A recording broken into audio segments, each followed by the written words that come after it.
Diletos amigos, saudações a todos. Voltamos à segunda parte do episódio sobre dor lombar, fisioterapia e pilates. Trazemos aqui a doutora Grace.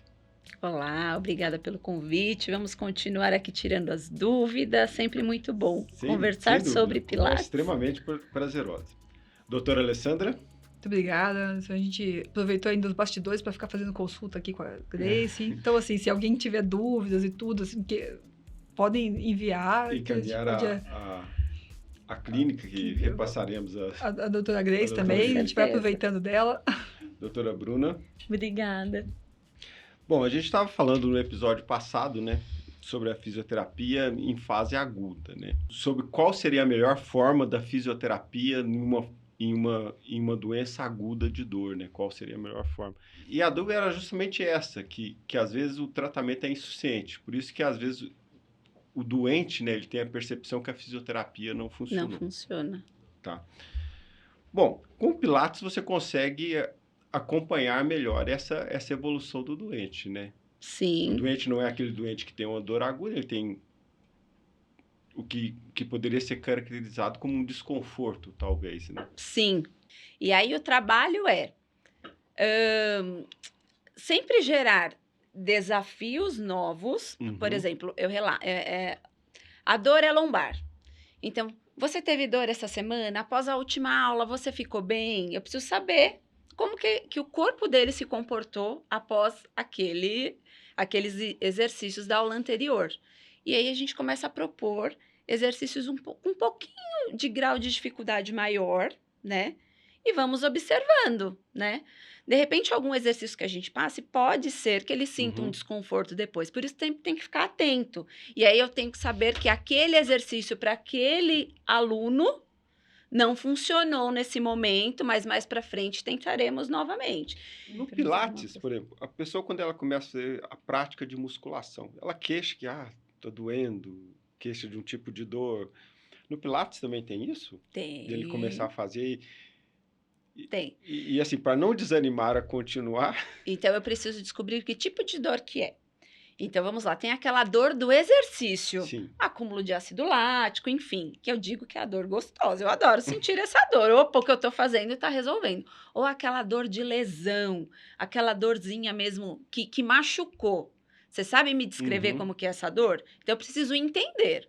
Então, é uma dor muscular da prática do exercício. Opa, estamos no caminho certo. Estamos fortalecendo essa musculatura. Então, hoje está doendo bastante o abdômen ainda está sentindo?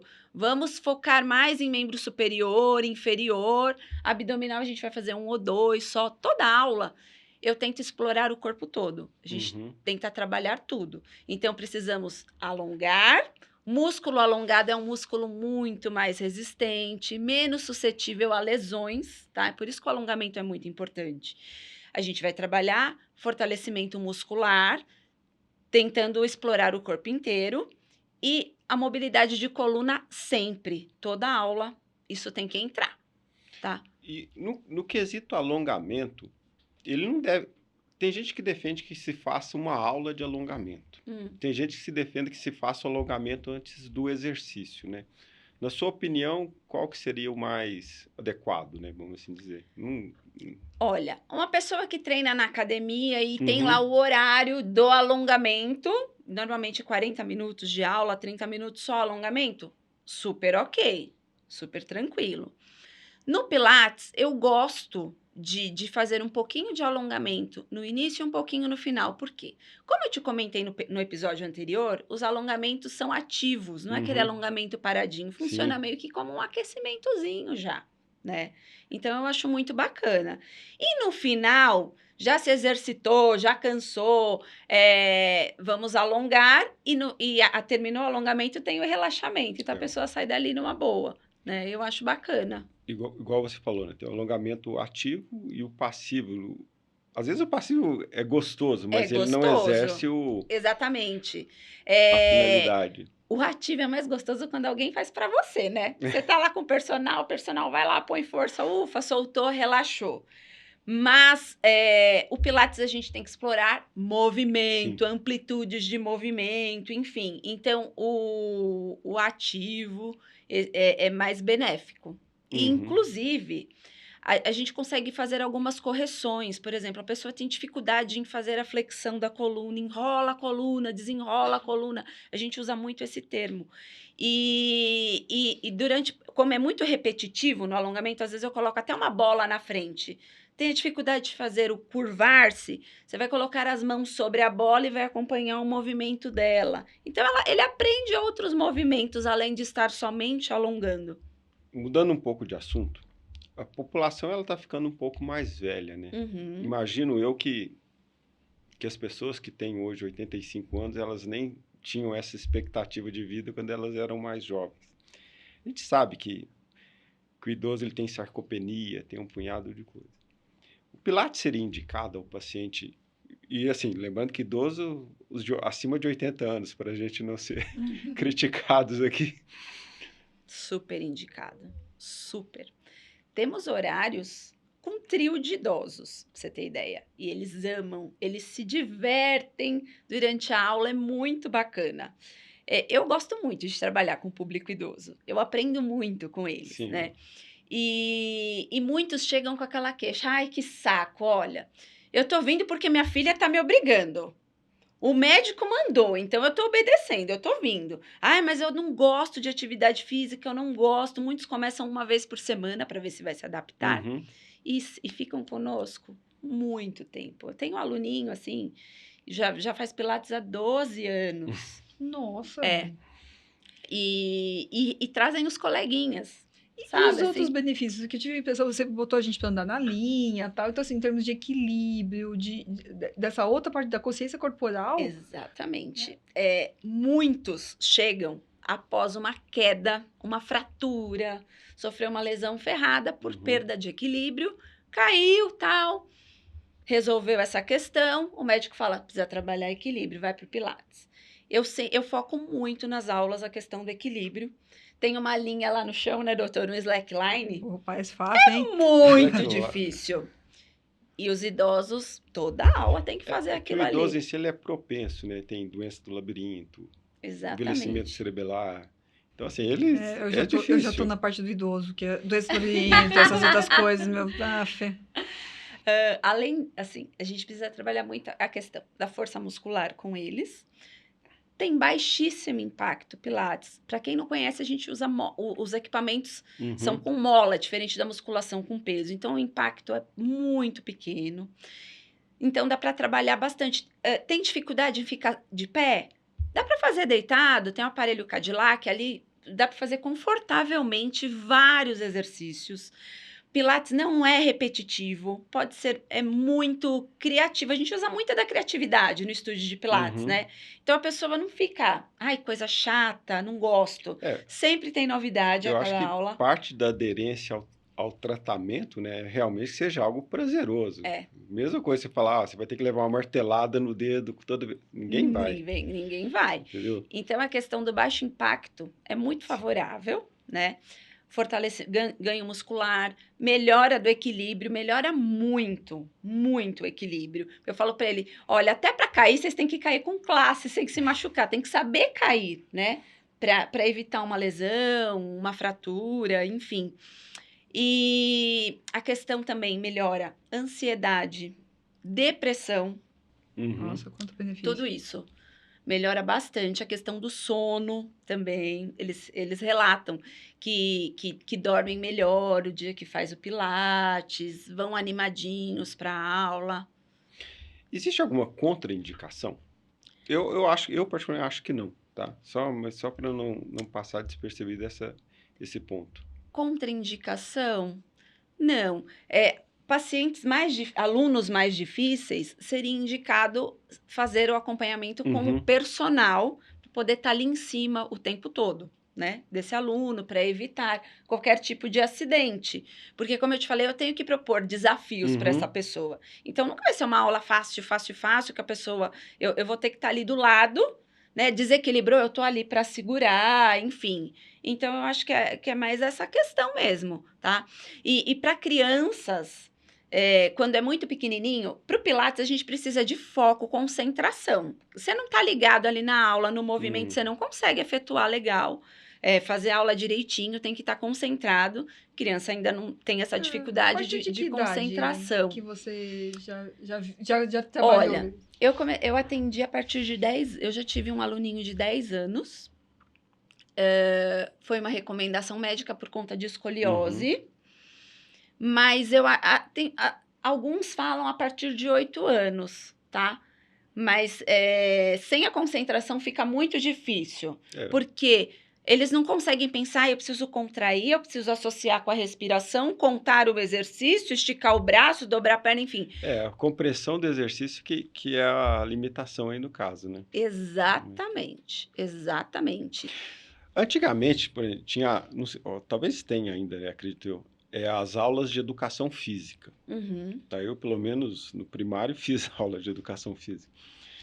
E, assim, me lembra muito, né, essa parte da aula de educação física com o Pilates nessas crianças aí, no sentido de orientação, né? É Que verdade. Porque lá, às vezes acontece da criança ir acompanhando a mãe, né? Já chegou da escola, enfim. A criança fica louca a hora que vê. O Cadillac tem uma alça lá pendurada, a barra que vai para um lado e vai para o outro. A criança vê bola colorida, a criança enlouquece. Acha que é brincadeira, né? Enquanto a mãe tá lá sentadinha, tirando o tênis, a criança já subiu no aparelho, já tá pendurada, eu tenho que ficar, pelo amor de Deus, você vai querer, eu tenho que ficar ali em cima da criança com medo dela cair, porque ela acha que ela tá no circo ali, né? E então é esse cuidado que tem que tomar. E tem as manobras acrobáticas mesmo que a gente... Sim. Em alunos mais avançados, né? Muitos chegam pro Pilates assim. Você começa dando aula, aí você não dá nada pra pessoa se pendurar lá no Cadillac, exercício aéreo, não, né? Aí a pessoa, a minha amiga fez e mostra a foto, olha aqui. Eu queria fazer esse exercício. Eu falei, então, a sua amiga deve estar fazendo Pilates já há algum tempo, né? Se eu colocar você nessa posição, você vai cair e vai me processar. Né? E quanto tempo, Grace? Agora eu fiquei interessada. Quanto tempo para chegar numa... realmente ser capaz aí de fazer essas poses mais... Depende. Tem que ter bastante força de membro superior. E assim, dá para começar fazendo daquela forma... degrauzinho por degrauzinho. Então, existem umas cintas que você consegue colocar no aparelho. Então, a pessoa não vai ficar solta. Se algo der errado ali, a cinta tá protegendo. Então, a gente começa a fazer dessa forma, tá? Eu começo a passar exercícios, por exemplo, no Cadillac, com a bola em cima do Cadillac. E aí você usa a força de membro superior, mas não é tanta, porque teu membro inferior tá na bola, mas aí também trabalha equilíbrio. Então, vai de indivíduo para indivíduo. E tem alguns que nunca farão, né? Tem pessoas que não gostam dessa coisa da adrenalina, de se sentir tão desafiada assim. Para mim, isso aqui tá bom. Tem alunos que você começa a propor algo muito mais difícil do que ela já faz, porque ela já está fazendo bem. Não, assim não, eu não gosto. Então, é de cada um mesmo. Eu seria dessas pessoas de querer ficar pendurada. Eu tô aqui conversando, já tô quase ajustando minha coluna, né? Falar, eu acho que eu tô torta, inclusive. Mas é interessante, né? Porque acho que muitas pessoas devem pensar, né? Até mesmo achar que em 5 aulas, será que eu consigo, né? Acho que não tem uma questão de tempo, mas uma questão de desenvolvimento ao longo, Exatamente. Né? Bom, não, e a Bruna é um absurdo, né? Assim, na minha concepção, assim, olha o meu preconceito, né? De o que um paciente de coluna, de repente a Bruna é jovem e magérrima, né? Assim, por que ela teria dor lombar, Anderson? Então, dor lombar justamente é quando você tem uma instabilidade em todo esse sistema, tá? Ou a musculatura não está funcionando bem, ou a qualidade do colágeno que você tem não é boa, ou você já tem degeneração, tá? Que pode acontecer, ou você usa um calçado errado. Um conjunto disso Sempre vai gerar errado. dor, tá? Ou anda de forma até errada, tá? E motivo para ter dor realmente não falta, né? Na verdade, você deve procurar motivos para não ter dor. A minha preocupação é justamente nessa, porque assim, né, você vê assim, eu como paciente, né? Então, já tenho mais idade, então, se faz a ressonância, foi muito engraçado, porque assim, pega a ressonância, tem 420 linhas, né? E aí eu daí assim, o que deu? o Anderson falou assim, nada. Eu olhei e falei, nada? Ele falou, nada operável. Nada né? grave, a Nada- ponto de operar. Então, nada operável. Mas se você ver assim, a quantidade de lesões, realmente, assim, o quanto que um diagnóstico, realmente, eu acho que o papel do neurocirurgião hoje, né, como um profissional sério, que oriente isso, porque como a gente quer a resposta fácil, não, eu não quero fazer pilates, eu quero ir para cirurgia, como se isso fosse uma troca. Não é. Como se fosse resolver, né? Então, assim, acho que a gente deveria, se pudesse explicar um pouquinho, realmente, assim, que não é...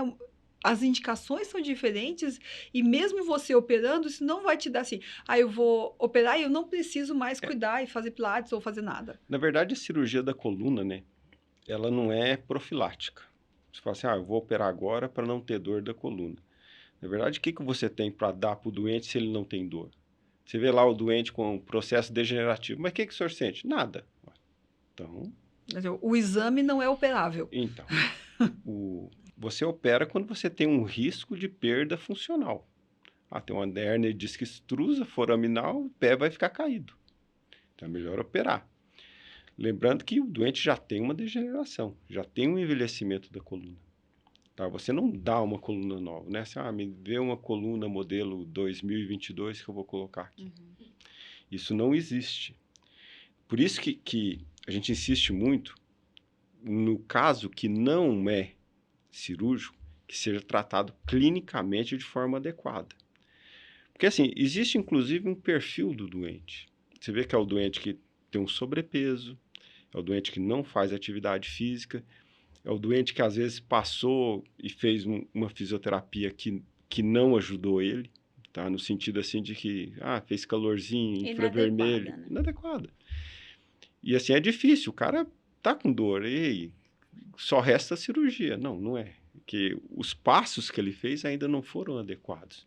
E assim, acredito que a Grace, né, ela receba esses pacientes com esse perfil. Paciente com sobrepeso, dificuldade de emagrecer, sedentário, não faz atividade física. Vai no primeiro dia de lá, eu não sei se isso já aconteceu, você pode até falar, não volto nunca mais que eu tô pior. Não sei se... Não é incomum. O doente vai fazer hidroginástica e fala, nunca mais volto que eu piorei. Porque a pessoa não movimenta a coluna, não faz nada. Aí você coloca a pessoa lá para se esticar um pouquinho, não sei o quê, a musculatura vai reclamar, né? O corpo quer a preguiça. Sim. É ou não é? Mas é muito difícil você conversar e falar assim, olha, o comum é isso. O seu tratamento é esse. Às vezes já aconteceu de ter pacientes que chegam em mim e falam, eu vim por conta que eu passei com o meu médico, que passou sessões de fisioterapia junto com a nutrição, porque eu preciso conciliar os dois juntos. Você fala, então continua fazendo. Mas eu acredito também que deve ter muitas pessoas que também fazem sessão de fisioterapia, até mesmo de pilates, mas que não acaba aderindo no dia a dia. Então, por isso que deve ter essa sensação de não ter resultados também. Mas aí, quando você vai ver, como que mudou a alimentação? Também não mudou a alimentação. Então, eu já fico pensando, não mudou a alimentação, ainda continua, então provavelmente não deve estar dando o seu melhor também nas outras atividades também. Na verdade, ele não mudou nada. Continuou fazendo a mesma coisa. E esse que é o problema. Aí querem resultado e quer melhorar a coluna, mas vive em toda a consulta. Estou com dor, mas passa com a físio, passa com o médico, mas assim... A físio é uma vez por semana e a pessoa vai uma vez por mês, né? Falta na aula, enfim. O resultado não vai vir mesmo, né? Bom, você havia falado no episódio passado sobre o kinesio tape ou cinesio tape. Isso ajuda? Em alguns casos, sim.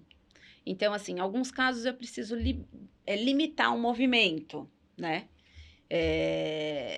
Então, você coloca a bandagem ali de forma... Se quiser só explicar para a nossa audiência o que seria isso, eu explico. Se quiser... É uma fita elástica. Vocês sabem o que é kinesio tape? Hoje é uma das coisas que a gente tem apostado no pós-operatório da cirurgia plástica, né? Inclusive, a Grace já me explicou, porque eu já tirei essa dúvida com ela.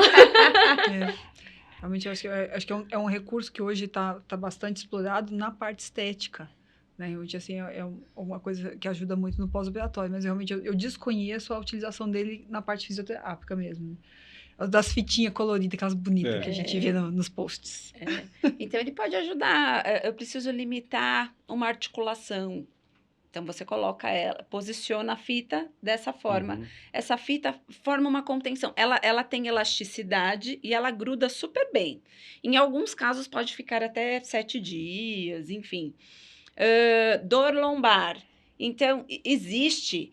Você tem que entender toda a parte da anatomia, o segmento muscular. Então, a pessoa está com dor naquele músculo. Então, eu vou colocar aquela fita ali para diminuir a dor, né? Então, são várias técnicas dentro dessa que você pode usar de várias formas. Então, para dor, para limitação, na parte neurológica, não é a área que eu atuo, mas é muito utilizada. Na parte de pós-operatório, você faz o taping linfático, o taping compressivo, o taping para melhorar a parte de fibrose, liberar fibrose, enfim.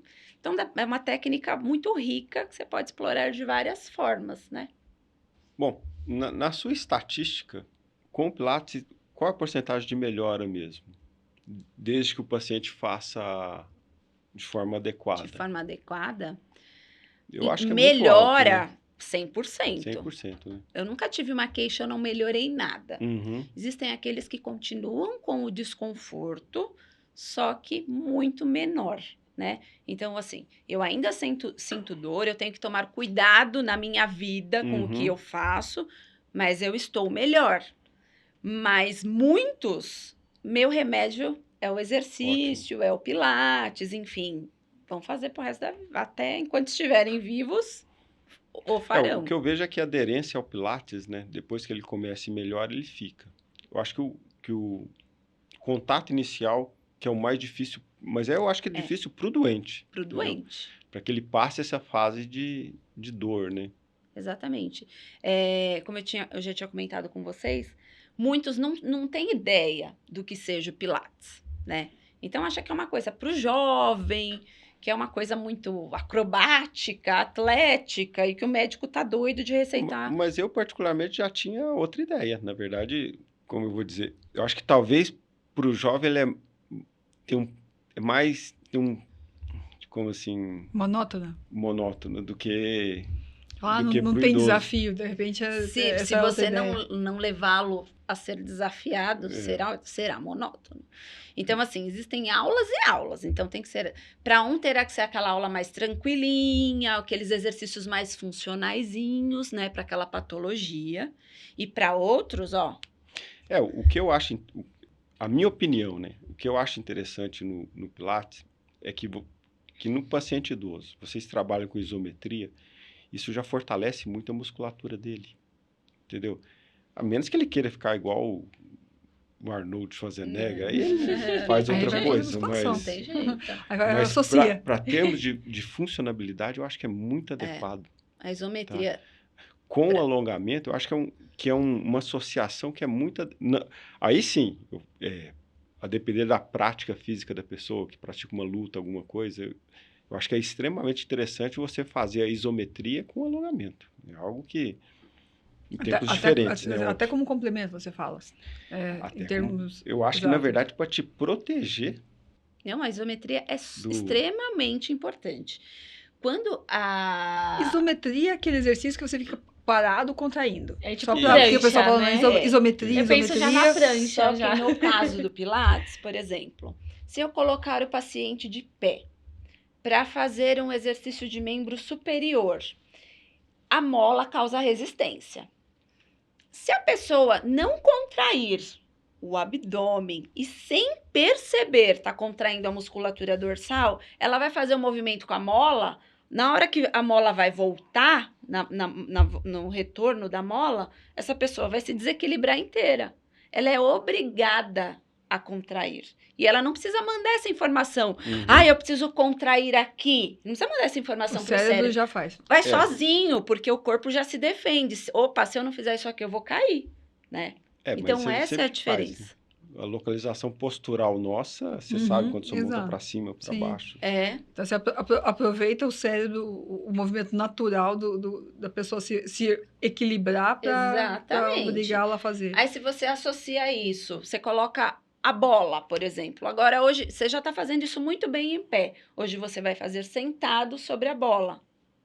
Piorou Você o usa grau de bola dificuldade. mesmo ou é aquela meia bola? O Bozu é a meia bola. Usamos os dois. Eu vejo alguns vídeos das pessoas se equilibrando numa bola. O Bozu é maravilhoso. É uma ferramenta ótima também. Hoje, você vai fazer sobre o Bozu em pé, só que inclinado. Opa, peraí. Agora, além do membro superior, eu estou contraindo o abdômen, dorsal e as pernocas. Estão trabalhando ali também, porque senão você vai cair. Então, isso é o legal. É o desafio. Aí as pessoas falam, nossa, eu nunca imaginei que eu fosse transpirar tanto no Pilates. Nossa, tô morrendo de calor e tal, não sei o quê. Então, pode ser uma coisa muito mais tranquila e pode ser uma coisa assim, porque entra um pouquinho do funcional nessa história, né? Daquele exercício funcional. Então, pode ser bem intensa a aula. Bom, uma diferença que eu vejo também, mas isso eu acho que é com relação ao fisioterapeuta brasileiro, do que eu vi lá. A brasilinidade, né? A gente, mais de pegar, faz isso, faz lá fora, a gente não vê tanto isso, não. Assim, com licença, senhor, vou mexer do seu braço aqui. Com licença, senhor, sua perna aqui. Aqui eu acho que esse relacionamento, ele é tem que pôr a mão, né? Um pouco mais é mais tranquilo. Mais tranquilo. Às vezes, a gente tem que usar muito o comando verbal, principalmente quando você está com 3 alunos. Mas, às vezes, a pessoa não tem uma consciência corporal tão bacana ainda. E aí você fala, posiciona o ombro, direcione o ombro para baixo, não sei o que, a pessoa faz o contrário. Então, você vai lá, você põe a mão, posiciona. Aí a pessoa fala assim, nossa, agora que eu tô com a sensação que eu tô muito torta, que eu tô estranha. Só que aí ela consegue ficar ali aquele tempo realizando aquele exercício numa posição bacana. E aí ela começa a aprender o que é o certo, o que é o movimento certo, né? Eu gosto muito de colocar a mão, principalmente quando tá deitado. E aí eu coloco, olha aqui, aperta aqui a minha mão, coisa de RPGista isso, né? Você tem que apertar aqui, desce aqui, faz assim, assim, assim. E a pessoa aprende. E depois de algumas aulas, eu não preciso falar mais. Né? Então, o começo, às vezes, é até cansativo. A pessoa fala, nossa, o tempo todo me corrigindo. A pessoa se perde, porque está associando a respiração ali. A contagem de um exercício novo, movimentos novos. A pessoa está aprendendo a lidar com a mola, né?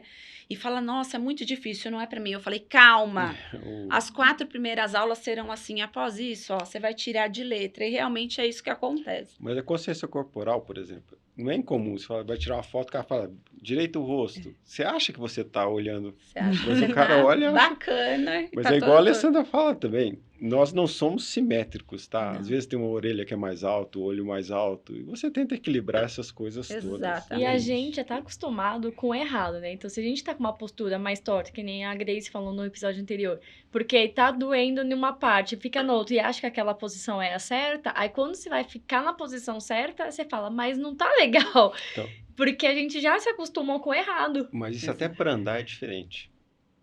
Até para você andar com elegância, né? Para você andar com equilíbrio, é diferente. Dói. Quando você começa a andar, você fala, nossa, deixa eu relaxar aqui. Tem muita gente que acha que o andar reto, né, acha que, tipo, parece que eu sou metida, né, ou parece que eu sou, tipo, superior, mas é o correto. Então, a gente já tem aquela tendência de abaixar os ombros, né? Você dissipa cargas melhores, né? Você dissipa a carga do seu corpo de uma forma adequada, né? Então, tem menos sobrecarga. Só que, assim, você tem que trabalhar aquela musculatura para ser assim. O processo degenerativo, em parte, é disso. Não é como você fala assim, olha, a senhora tem uma doença, uma artrose no quadril do lado direito. Aí a vozinha tem 80 e fala, doutor, os dois têm a mesma idade, tem só um. É que não vai, sei lá, quebrou a perna, sobrecarregou um lado do que o outro. Tem vários fatores na vida que levam a essa degeneração precoce. Sim. Tá? Por isso que ele fala assim, olha, pior desse lado,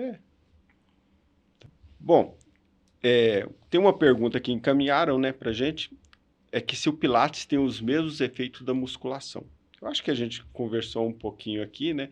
Acho que depende do que a pessoa deseja, né? Se for uma hipertrofia, quer ficar grandão. Eu acho que é melhor ela... Mas se for, eu quero ficar mais tonificada, assim, definidinha, aí sim. E o exercício com Pilates, a gente trabalha muito com repetição, né? E a carga seria o quê? A resistência que a mola está ali, sendo aplicada ali durante os exercícios. Na musculação, a gente sempre tem que estar aumentando a carga para gerar um estímulo novo para a musculatura, né? E os exercícios com a resistência da mola, né, que são colocadas ali nos aparelhos, ela propõe um exercício completamente diferente dos realizados na musculação. A musculação, você vai fazer um exercício, é para determinado, você vai atingir um grupo muscular. Então, você vai fazer o exercício de bíceps. Ok. No Pilates, você vai fazer um exercício para o bíceps, só que outros grupos musculares estão ali sendo trabalhados ao mesmo tempo. Então, é essa a diferença. Bom, é inegável, na minha opinião, né? O Pilates, a melhora que o Pilates proporciona ao doente que tem dor lombar não cirúrgica, tá? Tem doenças de dor lombar que serão cirúrgicas. Uma fratura com estabilidade é cirúrgico. Uma hérnia de disco extrusa com compressão radicular é cirúrgico, tá? Mas os casos degenerativos, com dor crônica, eu acho que deve-se insistir realmente na... E no pós-operatório? Pós-operatório de cirurgia de coluna. O que você acha realmente de... É obrigatório? Seria bom? Não é? Faz diferença? Não? Eu acho que eu acho que precisa fazer sim, tá? O pós-operatório depende a cirurgia que a pessoa o fez. No caso, por exemplo, de uma artrodese, o cara vai soldar a coluna, normalmente todo tirante posterior, essa musculatura posterior de sustentação, ela é comprometida. Você não abre e ela não vai voltar a ser normal. Então, assim, você fixa um segmento da coluna, obviamente você vai sobrecarregar a jusante e a montante onde você o fez. Né? Então seria um modo de proteger os outros segmentos? Assim, não sei, pensando no equilíbrio, né? Que afinal você teve assim, o que se assemelha nas cirurgias, né? O que é pouco falado, que você não restitui a anatomia de uma forma que foi criada. Você tenta fazer da melhor forma possível. Poxa, eu sempre achei que Deus fosse Deus, ó. Não. Aí, ó, que fala que não faz. Então, alguma coisa Deus faz melhor ainda, ó. Olha, eu acho que tudo Deus faz melhor. Tudo. Eu não tenho a menor dúvida disso. E assim, e que isso vai se desgastar, que isso vai haver uma evolução, como os cabelos brancos aparecem, como as rugas aparecem, ela vai evoluir. Aí depende como que você vai permitir que isso evolua. Você pode tentar preservar o que você tem ainda. Faz pilates, faz atividade física, faz natação, hidroginástica, perca peso, tá? Mas não é achar, pronto, eu operei, agora eu tô curado. Vou aqui ver televisão o dia inteiro. Não. Mas não adianta operar e ter os mesmos hábitos anteriores. Sem dúvida. Né? Exatamente. Tá. A cirurgia, né? Ela foi indicada porque você tem um problema, tá? Não foi algo no sentido de que, agora você vai ter um problema no futuro. Não tem como garantir nada disso, né? Então, a expectativa que as pessoas têm, e eu acho que é importante deixar claro aqui para a audiência, que a cirurgia ela não dá uma coluna nova para você. Você está tratando um problema que você já tem. Desse problema não sendo cirúrgico, eu acho que a recuperação com a fisioterapia é fundamental. Tá no pós-operatório. Saber o que você vai forçar. Porque, só deixar claro um outro conceito aqui. Quando você tem... A gente está falando de coluna mas assim, se aplica com certeza a quem tem doença de quadril, quem tem doença de joelho. Quando você tem uma doença de coluna, não é que você tem uma doença de coluna e seu quadril é 0 quilômetro, que seu joelho é 0 quilômetro, que a sua musculatura não tem nada de gordura, que você tem aquela doença pontual. Não. Você tem, sei lá, 60 anos, 70 anos, sarcopenia, degeneração, desgaste. Às vezes você tem até dor que você nem sabe porque a sua dor de coluna dói muito. Fala assim, olha, eu operei a coluna, agora meu quadril está doendo. Sim. Que gritava mais do que ganhava. Que aparecia. E eu acho que essa reabilitação é fundamental, tá? O que nos falta realmente é que, às vezes, esse comprometimento do doente com ele mesmo. Porque, realmente, assim, pensando-se em custos, né? Em custo.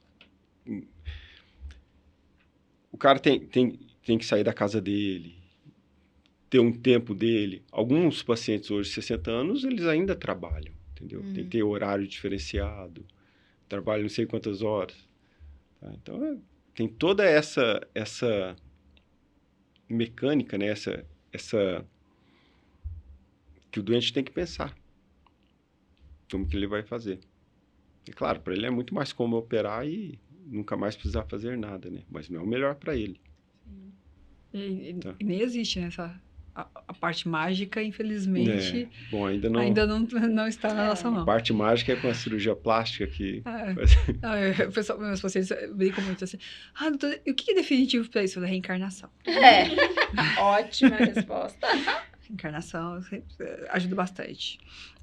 E se na cirurgia plástica a pessoa não se cuidar, não mudar os hábitos, ela vai perder a cirurgia também, né? Sim. Então também tem essa, né? Não, é aquela coisa que eu falei, né? Se não mudar os hábitos anteriores que levou à causa da dor ou que levou à causa de fazer qualquer tipo de cirurgia, vai voltar tudo do mesmo jeito. Né? Bom, tivemos uma excelente conversa aqui, mas é claro, eu acho que faltou assuntos ainda para serem abordados. Convido até a doutora Grace a retornar para a gente... Voltarei, com certeza. Com assuntos mais específicos. Eu acho que esse foi mais uma introdução, mesmo para divulgar que a Clínica 100 tem fisioterapeuta, né? Muito obrigado pela sua presença, doutora. Agradeço. Doutora Alessandra, mais uma vez, muito obrigado. Eu que agradeço, foi uma super oportunidade aí. Doutora Bruna, muito obrigado. Obrigada. Muito obrigado à nossa audiência e até o nosso próximo episódio.